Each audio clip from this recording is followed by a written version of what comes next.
ఆషాఢ మాసం మొదటి దినమే మీకు మహాభిషేకమని, తదుపరి ధ్వజారోహణ, అదేవిధంగా తీశతచండి హోమంతో అగ్ని ప్రతిష్ట, అదేవిధంగా ఎంతో భక్తి శ్రద్ధ చెప్పుకున్నాము. ఈ పూజలన్నీ నిర్వహించాము.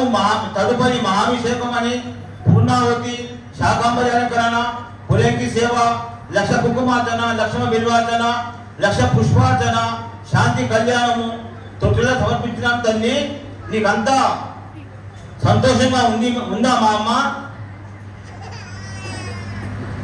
సంతోషంగా ఆనందంగా అందుకున్నాను. ఈ పూజలని నాకు లెక్క చెబుతున్నావు బాలక? నేను చేయించుకునే కదా నా బాలులో అందరికీ సంతోషంగా ఆనందంగా జరిపించుకుంటాను.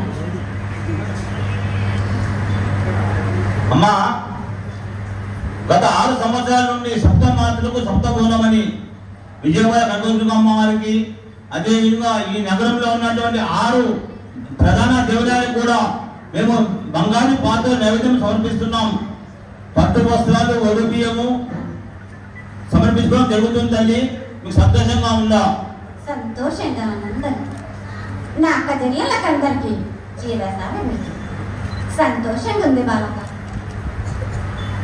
నాతో పాటు నా అక్క చెల్లెళ్ళు కూడా ఎంతో సంతోషంగా ఆనందంగా